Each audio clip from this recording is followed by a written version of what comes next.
PFL 2023 event number 1. This is the season opener, the weigh-in recap show, full card predictions, and the betting breakdown. We're going to talk about each of the matchups after seeing the fighters on the scales. Make sure you guys smash that like button. If you're new to the channel, subscribe, turn those post notifications on, and make sure to share the video as well. Also note, full PFL fight card fight companion going down tomorrow at 6 p.m. Eastern time. Make sure you guys tune into it, and let's get into the first fight of the night. You see Impa Kasanganay on screen. He's fighting against Cory Hendricks, and I am picking the Impa Kasanganay side. I have been so impressed with Impa being able to come back from one of the most brutal and maybe embarrassing KO losses ever, getting spinning back kicked in the face.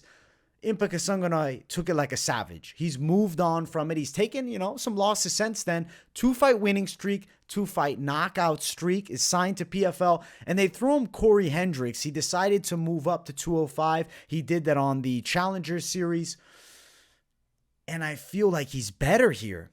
Kasanganay is a guy that seems to be like a workhorse. Overall, I've always felt he's well-rounded. When you look at the early fights on his Contender Series run with the UFC, he went 2-0 there. You saw a lot of potential. He didn't put it all together yet, but there's always been a lot of potential. Very tough guy, strong everywhere, I would say. On the opposite side, Hendricks has got pretty good kickboxing, and he's a long-time vet of the game. He's been in the UFC. He fought on The Ultimate Fighter. He beat Khalil Roundtree by submission, who at the time he was training with on the show. Now he's fighting Impa Kasanganay here in PFL. And let's be real, Cory Hendricks has done pretty decent in PFL. Beat Hamlet, who's I would say pretty high-level guy in PFL. Lost to him in the rematch. But I don't feel overly confident that the stylistic matchup favors him here. I think Kasanganay is on fire right now. Cory Hendricks at 34, he's still a threat. 9-5 record. Kasanganay been very consistent in the game. Obviously, he's going to be the pick. I'm calling it knockout win. I do want to look at the fighters on the scales. I'm also going to shrink myself down so we can look at each one of them, nice, close, and personal. There's Impa Kasanganay looking shredded and ready to fight. And then there is Cory Hendricks on the other side, lean and ready to go too. He's in very good shape. I can't knock him anywhere. I do want to bring up, though, the image from the weigh-ins. Let's find this here. Where is my weigh-in image? All right, let's get it. We're gonna bring the face-offs up. Face-off from this matchup right there. Kasanganay. Look at him right here. Looks pretty thick at 205. He looks good at 205. I think he looks ready for a fight at 205 pounds. On the other side, Cory Hendricks looks good too. He's a little taller. I think Kasanganay gets him. I'm riding with him to win.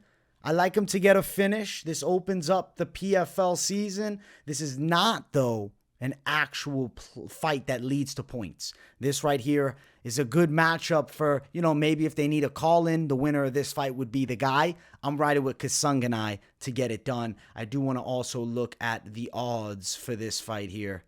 Let's see what the odds are looking like. All right, so Kasanganay, a little bit of a favorite. -140 is the best line you'll find for him. Other side, Cory Hendricks, +130. I'm all on that Kasanganay side. If you're going to touch it, I'd go money line. Let's be honest here. Definitely could go longer. Kasanganay has won fights by decision before. Now he's been getting knockouts, so Kasanganay KO is +300. Don't love the bet. Overall, I would say if you're betting PFL, to bet it more intelligently. Don't bet it maybe as hard as you do UFC. Especially for the season opener. As this, events get going and we start seeing these guys on a more consistent basis, we realize, oh shit, this guy took a lot of damage in this fight. This guy didn't. The betting can change. Right now, I would take it slow and steady. But Kasanganay is going to be the pick. I say he gets the win. And I would honestly say that I really like Impa Kasanganay, man. I'm happy for him that he's getting this big opportunity. And we're riding with him. So first fight of the night, Impa Kasanganay. He gets it done, and I'm going to call KO. Let's keep on running up the card. Next matchup, it is Delan Monte versus Flores. I'm picking Delan Monte. He's powerful with his hands, and he actually hurt the champion, Rob Wilkinson, in their fight. I do think that his style, it's kind of like a Brazilian power Muay Thai. It's going to be effective here against Flores, who's a bit more of an upright striker. Definitely is going to be looking to wrestle. I don't think he has the most high-level takedowns, enough so to control Delan Monte on the ground. If they do go there, I could see Delan getting up, but I feel like there's going to be defense of the takedowns, and I think Flores is going to be a sucker for an overhand shot or a hook. I'm going KO win for Delan Monte. I'm feeling confident that he wins this thing. I really do think he's a pretty dangerous guy. You know, he's taken a couple losses. Carlos Jr., quick sub, and then he knocks out Sorty, and he loses to Wilkinson. Wilkinson was the menace last season. He won the whole thing. Delan Monte had a good moment against him. And against Ty Flores, I expect big moments and a successful win here. So we're riding with Monte to get the KO. I'll shrink myself down here. And let's scroll down. You can see an unimpressive Ty Flores on the scale. You know, it's not like Monte's looking like a bodybuilder either, but a little more menacing. A little more of a menacing individual. Let's pull up the next one here. Let's get the face-off for this matchup on the screen. Monte. There he is, facing off with Ty Flores. Good, intense face-off. I think Monte catches him with a hook or an overhand. I'm going KO from Monte. I'm feeling good about him getting the win. I like the chances of a knockout. And I think he's like a dark horse in this whole regular season and the whole tournament overall, everything. I guess we call it a season. Really, it's a tournament, right? It's just you have to win some matchups to qualify for the playoffs. And this whole thing, I think Monte is a bit of a dark horse. He can knock out a lot of light heavyweights. And I think Ty Flores is going to go to sleep here. So we're riding with Monte by knockout. And we'll bring up the lines as well for this fight. Odds for this one, Monte's a bit of the favorite. -188 is the favorite. Flores +167. I like the Monte side to win. As far as prop betting, if Monte is to win, I'd assume it's going to be a KO. I feel strongly that he is getting a knockout. It's +145 for the knockout win. I like that tag. +145, you get a little plus money. I think Monte's getting it done. We're riding with him to knock out Ty Flores in our second fight of the night. Let's keep running up this PFL card. Next fight on it. Okay, this is actually incorrect by Tapology because this is no longer the fight. Sung Bing Jo pulls out during like the weigh-ins. Like he weighed in and then he was medically unfit to fight. So Jesus Pinedo, you'd think normally would be left without an opponent. They got an alternate covered. It is now Jesus Pinedo versus this man, Gabriel Alves Braga, who's a 9-0 monster. Obviously, when I saw this, I had already done the research for, doing a pick for Sung Bing Jo and Pinedo, and I was picking Pinedo to win. Braga is no easy out. I will tell you this, very dangerous Muay Thai on his side. He's a powerful striker, but he will stand in front of you. On the opposite side, I feel like Pinedo's movement is a factor, that UFC experience a bit of a factor. I'm picking him to get a win by a decision. I was picking him against Bing Jo. I'm going to pick him here against the short notice replacement Braga, but it's a hell of a fucking dogfight because that's pretty crazy. Day of weigh-ins, opponent flip. I like how PFL has the standbys ready because this is a matchup that qualifies as the regular season and there's high stakes on the line. We will look at Sung Bing Jo. He looked fine weighing in. It didn't go well. Opposite side, there's his opponent. I will tell you this. His opponent that he's facing off now with Braga is an intimidating motherfucker. When I saw this face-off, I said, oh shit, this guy's ready. High energy at the weigh-ins. Intense. I don't know what the betting odds are looking like. As of right now, I haven't seen lines. I'll pull up fight odds again and we'll check it out. But for a moment, let's just look at this face-off. I do think that Braga is coming for fucking victory, and he's 9-0.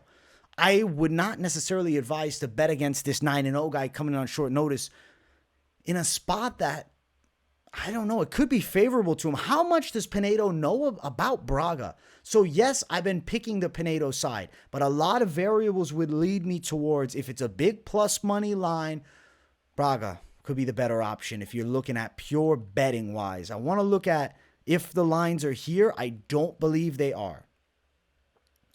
Yeah, we don't have odds right now. Now, Pinedo was a bit of a dog against Sung Bing Jo. I will assume he is a fairly strong favorite. I don't think it'll be crazy wide. I think it could be around -2 to -300 is what I expect. Do not doubt Braga on the other side. This guy's fucking dangerous, man. Braga hits hard. He's got the good Muay Thai, like I said. And I guess I just wouldn't be crazy about betting Pinedo against an opponent that wasn't supposed to be there. So very weird circumstance here. Smart money would tell you, don't bet on it unless you're going the dog, which is probably going to be Braga. Good fight, though. We'll pick Pinedo, but very live is Braga. Not a bet from me unless I'm going dog, which I'm considering. I got to see when those line open. So tune into the fight companion, and I'll let you guys know if I'm actually throwing down on it. Next fight on the card. Alejandro Flores versus Daniel Torres. I think Alejandro Flores has a real chance to win against Daniel Torres. From watching him fight over in KSW, I wasn't overly impressed. What I see from him is a guy that definitely has skills. Kind of a interesting striking style, like a mix of karate and Muay Thai in one. The hands are a little bit on the lower side. Kind of awkward with his punching. He likes to wing right hands. He's pretty powerful in the clinch. He's strong. I'd say he's got some decent striking speed too. But on the other side, Flores is a guy that I feel like is pretty good with his kickboxing, especially from range. He moves well. Also, note that Flores is a stance switching style. You look at Torres' most recent loss, the opponent's name, difficult one to pronounce, but Panarsi. This fight here, guy fights out of that southpaw stance normally. And it seemed like Torres was getting picked apart. Alejandro Flores, I got to say the full names for these guys because the last names are close. Alejandro Flores can stay in that southpaw stance. I think pick Torres apart from distance for a lot of this fight and fend off the grappling. Flores also, he has this really cool move. I don't know the official name for it, but he shoots under the crotch from being like against the cage with his back against it, and he's able to get opponents down from that. I wonder if it'll be effective here in this matchup. I think Flores wins this fight. I'm picking him. We will look at the scales, and we'll see. Maybe, the mind changes a bit. These are the official weigh-ins here. Torres, I will say, Torres looks in very good shape. He looks ready to fucking rock in this fight. And we will pull up the face-off between these two. This is a big one. Holy shit, this file's big. Damn, it's going to be oversized. All right, let me move this down. I'm covering my fucking face. You can't see me at all here. Solid face-off between two high-level competitors. A former KSW champ with Torres. Flores, PFL vet, dangerous fighter, and I think the kickboxing style to win and the grappling defense, which he's definitely going to need. So I'm going to ride Flores to get it done. I will say decision. As far as the odds, Flores is a good-sized dog at plus 205. I'm not overly impressed with Daniel Torres. Minus 240 for Daniel Torres on the opposite side. I would say dog money, straight money line. That's where I will lean you. Over 2.5, over 1.5, it's a fucking fight. And it's the PFL season opener. I ain't touching that for this one. Flores by a decision is kind of what I'm thinking. Plus 350. Just money line it. Just money line it. If you're going dog with me, if you feel I'm right on this one, just go money line on the Flores side. I don't care about the props for that fight at all. So we're going the Flores money line. And I got to bring myself back to a normal size. Holy shit. All right, let's keep running up the card. Flores to beat Torres in this one. Fifth fight on the card, we got Josh Silveira and Sam Kai. So the pre-weigh-in pick was Josh Silveira to get it done, thinking that he would probably have a hard-fought decision against Sam Kai, who's fought as a heavyweight and is known as a kickboxer, but is got some grappling too. It's not like he has no game there. Yes, Juan Adams controlled him. So earlier I'm picking Silveira, but listen to what I'm saying. Earlier. Then we get to the weigh-ins. I will pull up the weigh-ins here and we will look at both these guys, all right? First, we're going to look at Silveira. He comes in 202 pounds, and he does not have visible abs, doesn't look super lean, in good shape nonetheless, but you're at 202. That's weird to me. And now you're fighting a guy who's coming down from heavyweight who really fills his frame out well, has a height advantage too, and definitely can fucking box. Has power in his hands. He digs to the body nicely. He shoots over the top well. If he's able to fend off takedowns, I think Silveira is extremely live in this fight. Let's pull up the face-off between these two. Face-off here. Look at that. I think I said Silveira being live. I meant the opposite. I meant that Kai would be live. Kai's a big dude. Look at the size of his head. I know Josh Silveira was that prospect from last season. But damn, I'd be lying to you if I don't feel a pick flip. I have to say, I think Sam Kai could shock him here. Before the weigh-ins, I was all on Silveira. But after seeing them on the scales, the body language, the face-off, the weight, I'm going Kai. I got to go Kai. Especially the lines for this fight are tremendously wide. Okay? Kai is sitting at plus 450. They're saying he's got no shot. Silveira, who came in looking like the size of a middleweight at minus 550. I wouldn't touch minus 550.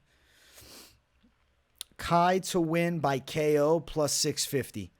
I got a real weird feeling that Kai is sleeping Silveira in this fight in a massive upset. One of the biggest upsets in MMA, especially PFL.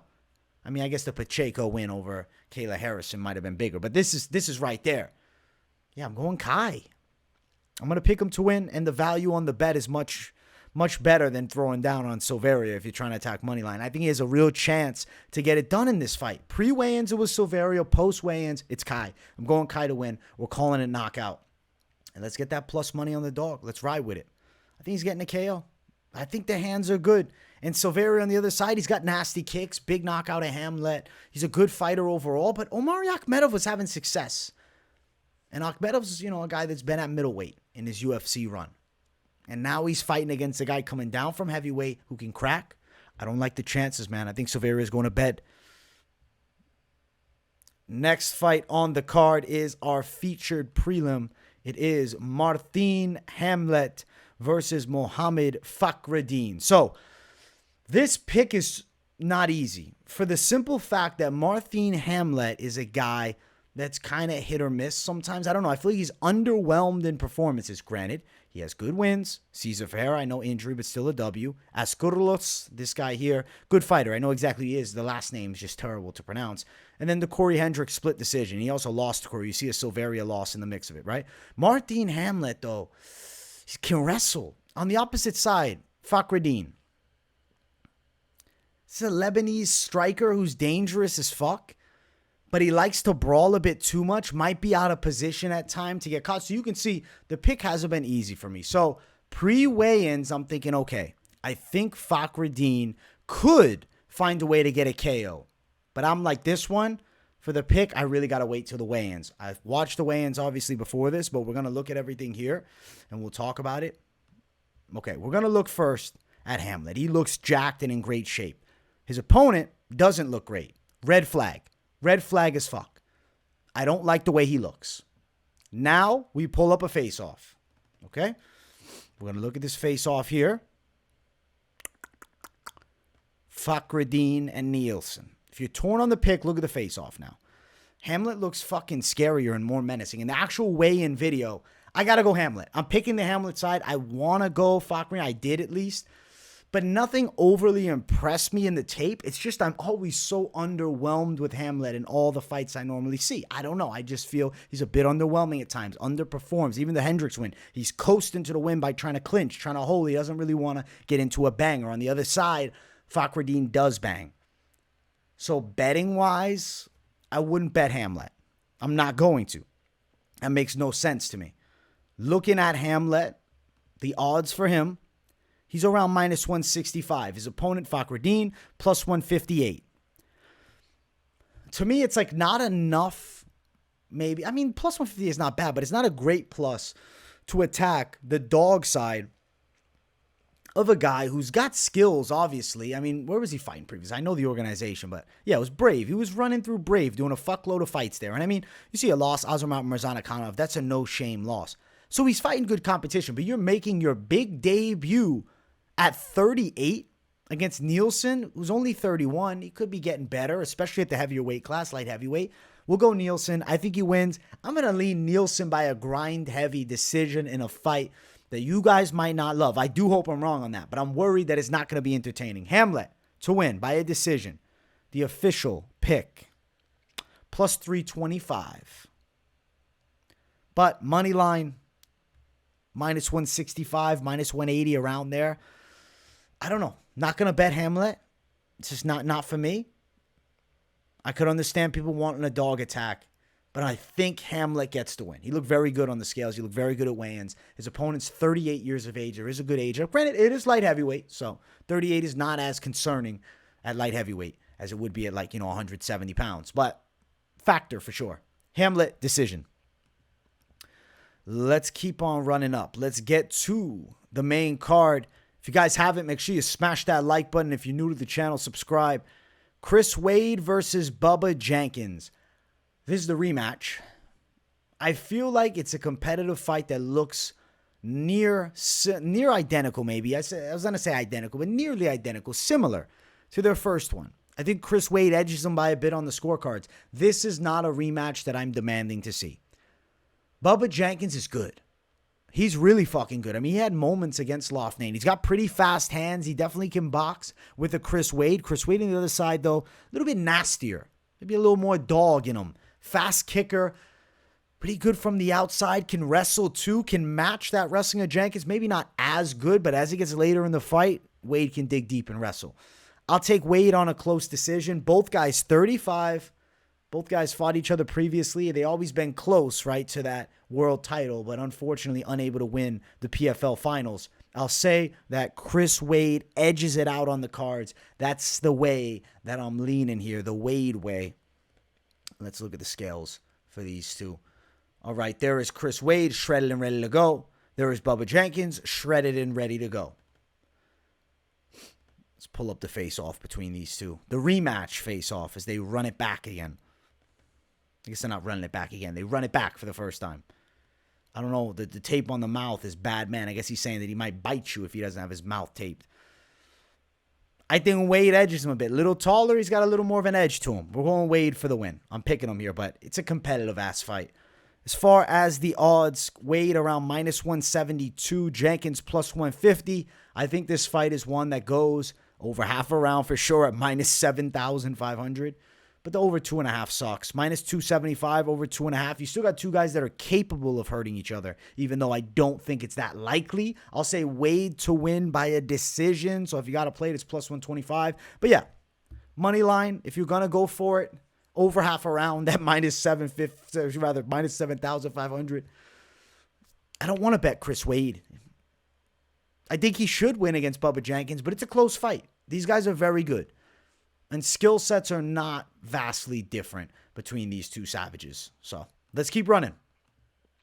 Next fight on the card. It brings us to Movlid Khaybulaev versus Ryoji Kudo. I got to tell you something, man. Kudo's a fucking menace. He's dangerous. But come on. You're not going to beat Khaybulaev. The last fight for Kudo, he got manhandled and submitted by Bubba Jenkins. Movlid Khaybulaev is that guy. He's going to take him down. He'll manhandle him. I'll say he'll submit him too. We're going Movlid by sub. And it's unfortunate that Kudo gets this fight because I actually like his style. He's got power in his hands. He's a dangerous striker. He's got a recent win over another guy who's on the card, Alejandro Flores, who I picked earlier in the night. Kudo has a win over him. But you're not going to beat Movlid. I think Movlid is just a fucking awful matchup. The only fight that we forget about with Movlid is when Daniel Pinedo fucked him up. He knocked him out. Daniel Pinedo is a freak of freaks. That fight is actually overturned, which is why you still see the 19-0 for Khaybulaev. I think Khaybulaev beats Kudo here. I'll take him. I'll say he gets it done by a submission, probably in the first round. I think he's going to be able to land a lot of takedowns. I don't think the resistance of Kudo will be there. Stylistic matchup from hell for Kudo, which is actually really unfortunate because I like his style, man. I like his explosiveness in the stand-up. He's got some real power, too. We're just not going to really get to see it. I mean, could he snipe Khaybulaev in the first 20 seconds? Probably not. But that might be the only way for him. We'll look at the scales. We'll check things out between these two. Let's go. There is Khaybulaev. Looks good. There is Kudo. Looks good as well. No things from the scale that make me think anything changes from exactly what I'm saying already. And we'll pull up the face-off. All right, I'm covering myself. Holy shit. Similar stature, maybe a little taller for Kudo. Could just be the camera angle. he's getting taken down and submitted. He's not going to be able to stop the beast wrestling from Dagestan on the other side. Not a good matchup for him. Khaybulaev for the win. Submission. As far as the betting lines for this fight here, the odds, Khaybulaev minus 675, plus 500 for Kudo. It's very wide. I'm calling submission. That's what I'm seeing. Khaybulaev to win by sub, plus 300. There's no reason that should be plus 300. I think that's very possible. Plus 225 TKO. Khaybulaev decision? The bookies are wrong, man. Inside of the distance for Khaybulaev, minus 115. I think Khaybulaev is getting it done inside of the distance, and I think he's going to get a sub. I think he takes the back of Kudo. He's got good back takes and control from there. We're going with Khaybulaev, win by submission. He takes out Kudo, and I mean, this is a dude on a fucking vengeance tour. He beat Chris Wade a year ago, split over the champion from last year, Brendan Loughnane, beat Lance Palmer. Look at the wins here. I mean, he's beating all the fucking guys that they're bringing to him. Khaybulaev is coming for that million this year, and he's dangerous as fuck, and I definitely think Kudo, unfortunately for him, the first victim. Just not a good matchup for Kudo, man. They're throwing him to the worst matchup in the first fight. Let's jump to the featured bout of the night. Krzysztof Jotko, Will Fleury. It's interesting to see Jotko leave the UFC and Will Fleury now no longer with Bellator. I'm going to pick the Jotko side to win the fight. He's a pretty well-rounded guy who brings pretty decent pressure striking, but I'll tell you this, I'm never, oh my gosh, blown away with Krzysztof Jotko. Fleury on the other side. Not really overly blown away, but I like that he's from SBG. He's a southpaw. He's actually got a pretty solid left hand. I feel like his left body kick's good too. Everything from the left side comes pretty nice. A little bit of an upright kickboxing style. I think sometimes he looks cleaner than Jotko, but I think he's slower than Chris Jotko. I think Jotko's going to be putting pressure on him, maybe even trying to grapple a bit. I will say, though, the scales are interesting for this matchup because one of them, I'll just spoil it, Fleury, looked pretty fucking jacked. This is Jotko. I mean, he looks good. Jotko looks good as always. Fleury's looking fucking jacked, though. He's got the fucking shreds on, man. He's ready to fucking come to kill. He looked very intense. And that's a Fleury that I don't know about betting against. That's a monster in Fleury. Holy shit. Let's look at this face-off. I think Fleury could be a very live underdog. There's the face-off. Jotko with the interesting pose. Fleury staring him down. It's a good fight. I'm actually excited for this matchup for sure.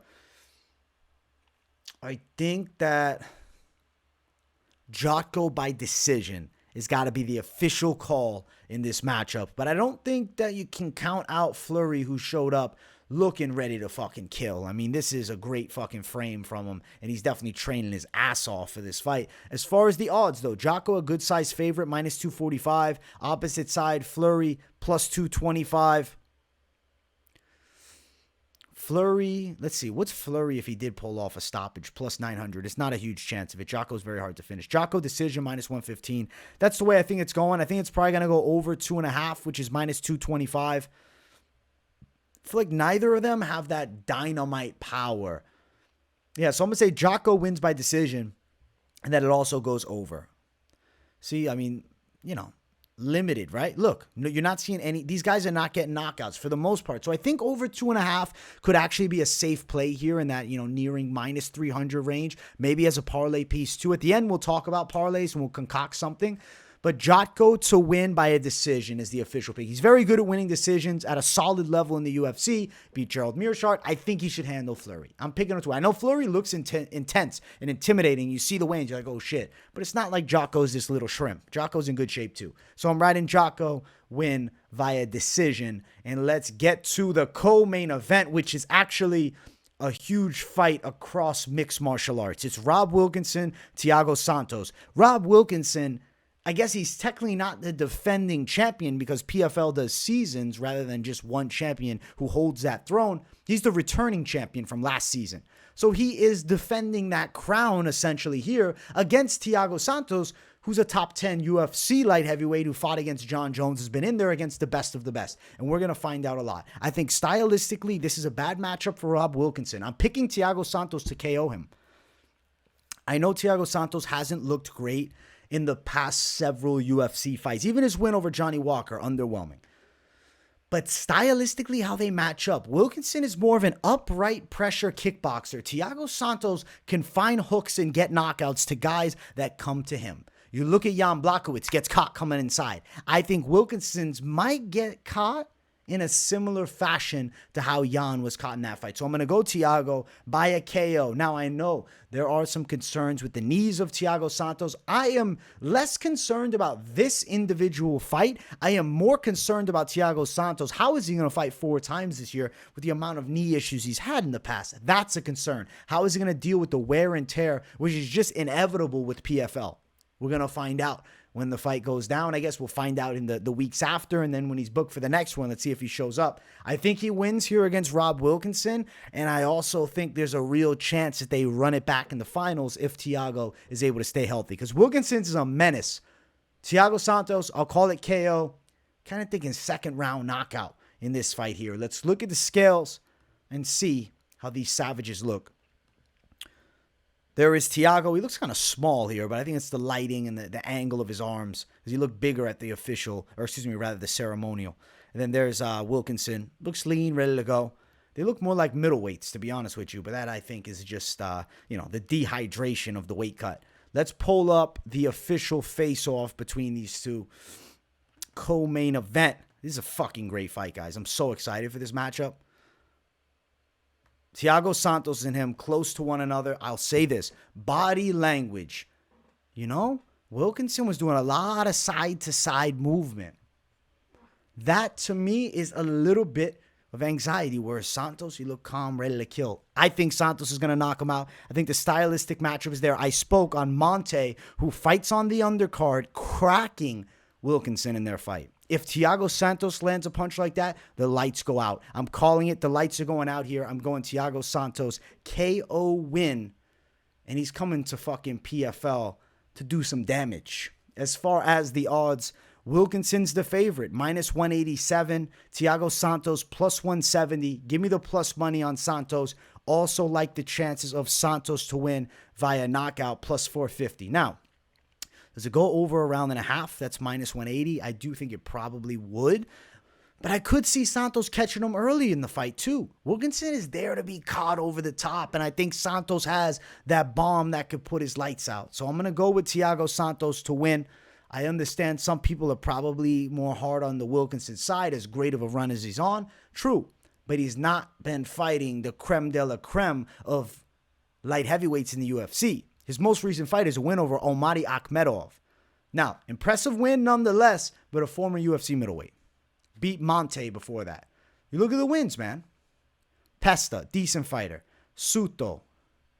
These two names are better, but none of them are Thiago Santos. And to have him as a favorite because he's beaten those guys doesn't make sense to me. I know he's the former champ. He's returning here, whatever. Thiago Santos, I think, puts the hammer on him. Mareta, knockout win. Let's jump up to the main event. We're already at it. It's Brendan Loughnane versus Marlon Moraes. Make sure you guys smash that like button. And if you're new, subscribe. The pick is Brendan Loughnane. Marlon Moraes, from what I saw against Shaman Moraes in their last fight, he doesn't have the durability anymore, and he really has to rely on taking fighters down because he's so concerned with getting caught with big punches in the snap. Do you see the amount of losses in a row from Marlon Moraes? It's terrible. Look. KO, KO, KO, KO, KO. Come on, man. Come on. That's all KOs. I want to pull up the record. Controversial win. KO. Marlon Moraes, if for the judges not giving it to him overall, though, in a fight that I thought Jose Aldo won, could be on a 7-fight losing streak, and he comes in to fight Brendan Loughnane, who's the returning champion. This is a matchup that is way out of it. I mean, you could say, oh, but you picked Thiago Santos, who's lost a lot of fights. True, but he's not getting destroyed easily. His chin isn't glass. It isn't gone. Not that Marlon had a glass chin in his prime. Like, Marlon Moraes is one of the great bantamweights. He was in the World Series of Fighting, killing everybody. Now, back with PFL, which, was once the World Series of Fighting. Now they got the rebrand and whatnot. Brendan Loughnane is going to fuck him up. I mean, this is a great win for the resume of Loughnane, but this is a far past it Marlon Moraes, who should, in my opinion, not be fighting at this high of a level. If you want to do a fight, that's fine, but let's give him somebody that he can win. This is the fucking best guy they can give him, I guess, maybe besides Movlid Khaybulaev. But this is the returning champ. It's a nightmare matchup. Loughnane going to do work against him. I think Brendan Loughnane is going to knock him out. Now, I still think Moraes is dangerous with his striking. If he can land something huge early, he could always, pull something out. But the odds of that, I think, are slim, and he's not going to have the punch resistance. And nothing has ever told me Brendan Loughnane isn't durable. Marlon Moraes also coming up from 135, now at 45. He lost to Shaman already in his last fight. He's now in the main event against Brendan Loughnane. Loughnane for the win. He's going to beat Marlon Moraes and have a great fighter on his resume. But let's be real. This is the Marlon Moraes who lost to Shaman Moraes 3 months ago. That's not even a lot of time to recover from a KO loss. Marlon's going to bed. Loughnane, it's a lock he's getting the knockout. That's how I feel about this fight right here. The scales, as good as you're going to see Marlon looking, don't matter when someone is taking tons of damage throughout a career and isn't able to absorb it the same. Marlon, he looks great. He looks great. I don't think he should be fighting anymore. Loughnane, shredded, ready to kill. We'll pull up the face-off for this main event.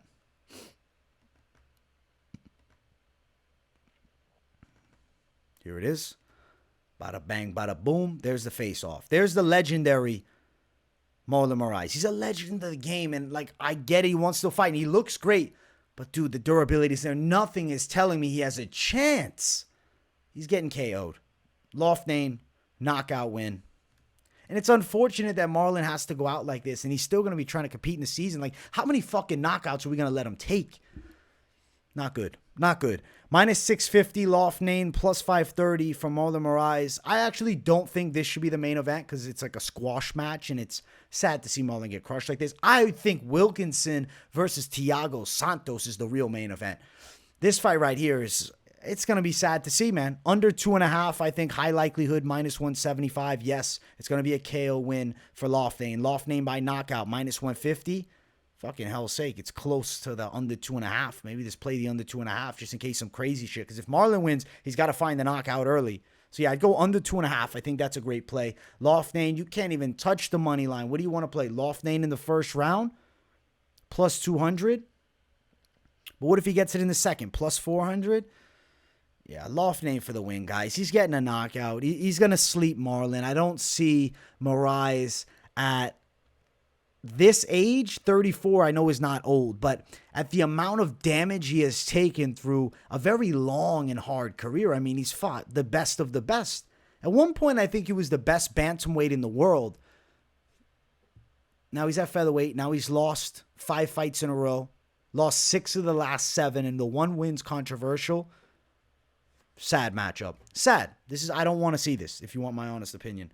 I do want to bring up best fight odds, and let's talk about some parlays before I have a little meltdown about Marlon Moraes fighting in this main event, because I just don't think it's good for his health, and I've always liked Marlon a lot.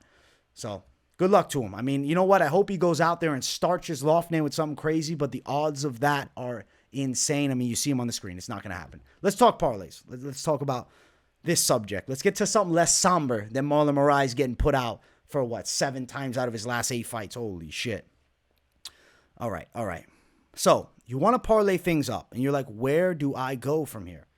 I do think Movlid wins. I think he's probably getting it done inside distance, which is a way better tag, but I'm just going to do it money line, assuming that you're at a spot that you probably can't touch, something like that. You can't touch, maybe the prop betting side. But I do like inside distance. Also like sub 2 if you're going to shoot it with more bowls.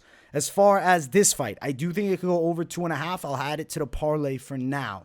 Okay, so we got a minus 162 for the over 2.5 in a fight between Jotko and Fleury, both guys known for decisions, and then Movlid to get the win. Who else do I feel like has a real good shot? I think we're in for a fucking tricky night. I won't lie to you. I think this is a dangerous night. I'm looking at these fights, and I'm like, damn, I don't love the idea of a lot of these bets. I would maybe shoot value.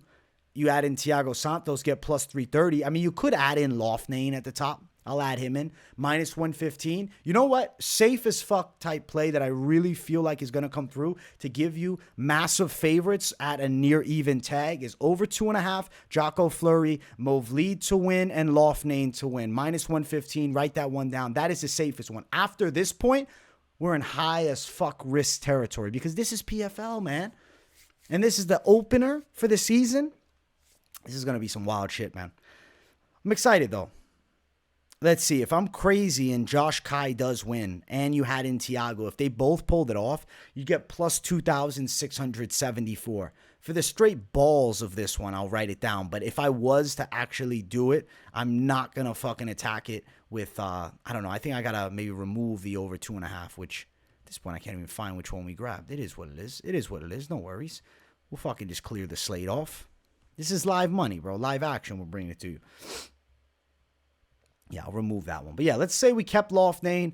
We kept Khaybulaev, right? We got this minus 314 now. And we're like, yo, I want a dog money. You go Thiago, plus 256. You go Thiago with, holy shit, Kai to win. It'd be plus 1858, which would be pretty wild. I am going to get into, like, I don't love it parlays, but I do think it could also happen is Chris Wade getting it done. I think there's a pretty fair chance that he wins. I also think Jotko gets it done, plus 197, but I'm not really feeling like I like this parlay. I don't know. I don't like it as much. This one's decent enough. But like I said, Bubba, Jenkins, and Wade are going to be in a close-ass fight. So you're going to be sweating it heavy. But sometimes, you know, the sweaters are the one you win on. Impa Kasanganay, let's say we rode with him. Plus 120 if Monte gets the KO, which he should. Plus 239, but I don't think it's a great idea to throw that as the parlay. I think better off you just touch the Monte KO prop. We don't have the odds, unfortunately, for the Braga and Pinedo fight. All right, let me just create something crazy before we get up out of here. I want some fucking psychotic shit, man. I want something wild. All right, let's go. Mystic fucking Mac. I absolutely am not recommending you do this besides if you're just throwing like a little bit at it for fun. Brendan Loughnane, Movlid Khaybulaev, Impa Kasanganay, Thiago Santos, Sam Kai, and Krzysztof Jotko. If you didn't like Kai, but you still like Thiago, it's plus 735, which is still a pretty great tag. Guys, I hope you enjoyed the weigh-in recap show, bringing the heat for PFL like I promised you guys I would. And I love doing it after the weigh-in so we can get that real in-depth look at all of the matchups. Make sure you smash the like button. Make sure you subscribe if you're new. If you don't have anything to say in the comments, drop a W in the chat. But please, let me know your predictions for these cards. Throw, you know, some of your more confident picks. Definitely the co-main event prediction. The main event, I know most of you guys are on Loughnane. So give me that co-main event prediction for Wilkinson versus Thiago Santos. I'm very curious where my people are at. Much love. I hope you all enjoyed. Tune into the Fight Companion. I'll be live for the entire card, like I said, 6 p.m. Eastern time. Thank you guys so much, and I'll see you all in the next one. Peace, everyone.